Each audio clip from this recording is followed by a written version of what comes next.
Well, this is All Out Politics News, Debate and Opinion from the heart of Westminster, where it's important to say all we have are the results so far. More than half the councils are yet to declare the results in yesterday's council elections, and we just have the statistics. We don't know what everyone was thinking when they voted, but let's at least of the night, the state of the parties. As I say, 110 councils have declared, 238 still to go, including everyone in Northern Ireland. There are, the Conservatives are down over 400 seats. Labour is down 85 at the moment. The Liberal Democrats are up over 300. The Greens are up 42. UKIP have lost seats, partly because the party has not been standing in nearly so many councils as it did 4 years ago. And the others and the independents, they're also picking up, and this is being widely seen as a reaction against the mainstream parties, both Labour and Conservative. Well, joining me to discuss that are the political journalist and commentator Isabel Oakeshott, the director of the Institute for Government, Bronwyn Maddox, former speechwriter for Ed Miliband and advisor at the No. 10 Strategy Unit, James Morris, and Sean Kemp, former special advisor to Nick Clegg. Well, let's work around the table for our interpretation of the mood of the country. Let's start with you, Sean. Well, it's just reading from being a Lib Dem who can sit down and talk about decent election results for once still. The party's obviously very happy. I mean, these are now at top end of expectations that the Lib Dems had. And I think what they're liking about it as well, apart from just the gains, is you're seeing them rebuild in areas of previous strength. It's very much almost a Paddy Ashdown tactic, where you built up your council base, that then let you elect MPs and so on. So we've been talking about Lib Dem fight back for a lot in the Lib Dems, and sometimes it's felt like a hashtag and not much else. This feels like it's actually the first big step. And are you saying, I mean, why do you think this has happened?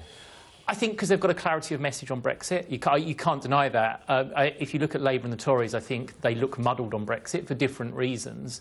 The Lib Dems have given themselves a very clear and go out and campaign on quite confidently. I think that's an advantage they've really been able to play with at these elections, and that served them well. And look, there's frustration with the other parties. You can't deny that. People are looking at politics at the moment and sort of don't like what the two big parties are doing and want to react against it. James, what do you think? Well, it's easy to interpret it as all about Brexit and a reaction to that, but actually I think a lot of what's going on is just an anti-politics screw you to the main two parties.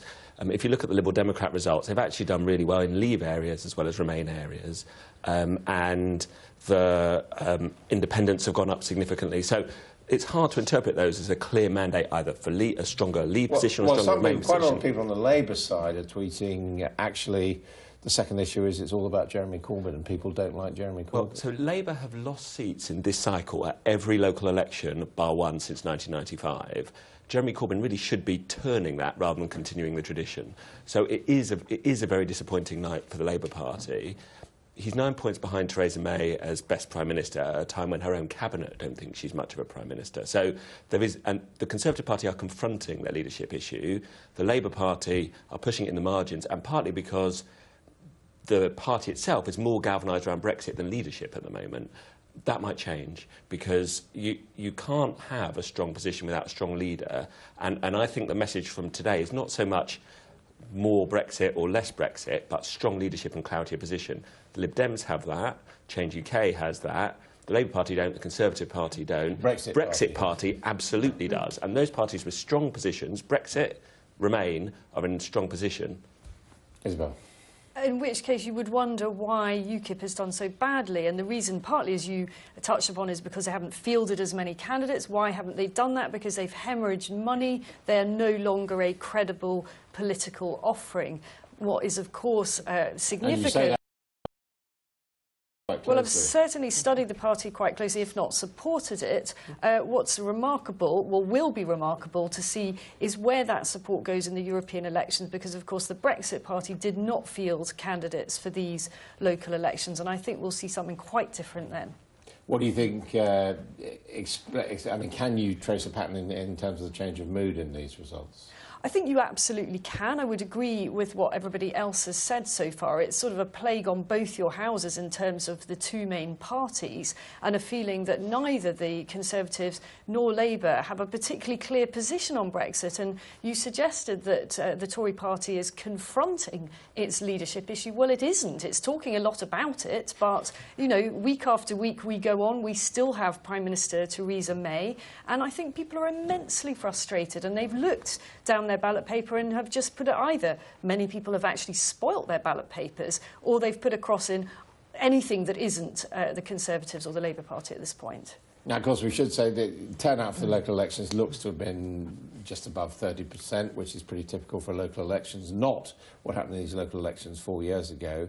But two-thirds of the electorate did have the opportunity to vote yesterday across the UK, roughly two-thirds. I mean, Bronwyn Mannix, does that mean that those people who tend to be Brexit supporters who are messaging me this morning saying, you know, low turnout, nothing to see here, move on, are they right?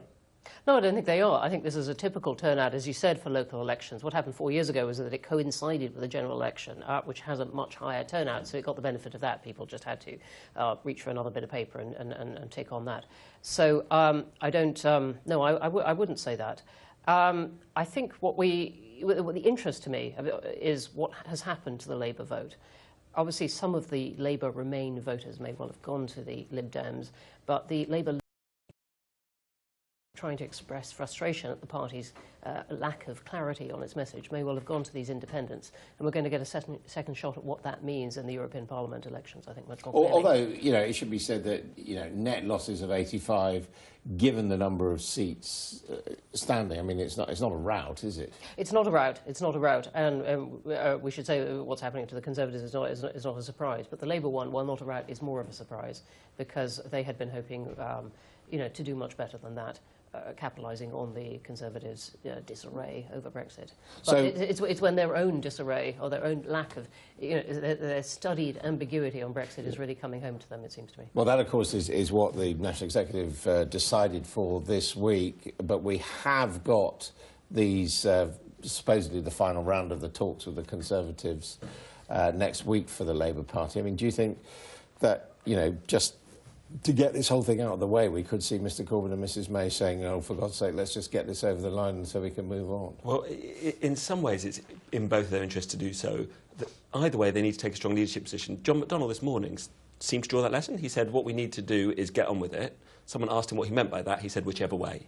So that's not leadership. Before the Brexit referendum, only 6% of voters cared about Europe. The idea that the country is totally polarised into Remainers and Leavers just because TV studios and Westminster is not right. What people do want is strong leadership, direction, some of the things Jeremy Corbyn promised at the beginning, and I think Labour have to offer that either way. Otherwise, these other parties from the outside, whether it's the Brexit Party or the others, Liberal Democrats too, are going to offer stronger leadership, more clarity, and people can get behind something. I would disagree with what you just said there about it being in both parties' interest to come to some agreement. I know there's a lot of speculation that maybe the Conservative leadership is inching towards some kind of deal with Labour.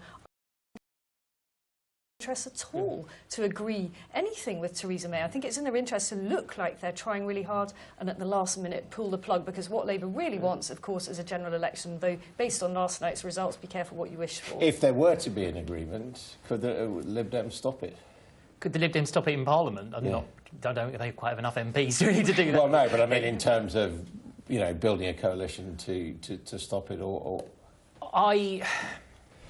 I think the parliamentary arithmetic would get very tight on this, and I think there would come a point where what you've seen in the sort of the Remain alliance, if you want to call them that or whatever, is a split, I think, between some people who just will be, we want, if it's not a second referendum at all costs, we're just going to sort of blow it all up, and people who maybe, I think, in long-term strategic interest is to start thinking about if some form of Brexit does happen, well, then how are you dealing? How has this become a long-term thing for Lib Dems and other Remainers rather than just about the second referendum? I don't know if you'll be pleased to hear this, but Guy Verhofstadt has just tweeted congratulations to the Liberal Democrats. He, of course, belongs to the same bloc in the European I Parliament. think he's going out campaigning for them Excellent in the result. Euros. Real momentum for pro-Europeans in the UK. He's a great Now recruiting ahead of sergeant the for elections. Brexiteers, I have to say. Do you think that's good news for the pro-European side in the European elections that Guy Verhofstadt's getting? No, it's colourful, but people have made up their minds not only on Brexit, I think, but on Guy Verhofstadt. But what we don't know, actually, I think that this is a Brexit story that we're seeing playing out in this. But what we don't know is what people are actually saying about their local councils, and that's going to come through. I think as we get more of the results, more of the narrative, and that is important because these local councils have had enormous cuts in the past. That's the thing, isn't it? In the past few years. In the beginning, as austerity kicked in, I have to say I think some of those cuts were deserved. That local government had got in some cases quite generously funded, and we've had local councillors say to us, actually, the first cuts were easy. The past few years, no way. And they're also having to manage social care, the care for elderly, often with dementia, out of these tight budgets. They've been given little increases that they can give, that they can put on council taxes, but no way are those going to be enough to pay for social care. And so, what I would love to know from all this is what local people are really feeling about those and whether they're taking it out on their councils or seeing... Well, we will be speaking to James Brokenshire and we'll ask him about that because, of course, it's might be one of the reasons why the Conservatives are doing badly because they've been the ones from the centre It may well. OK, thank you all very much indeed for now. You're watching All Out Politics. Coming up next, more analysis of those local elections. What do they show us about the wider state of politics in the UK?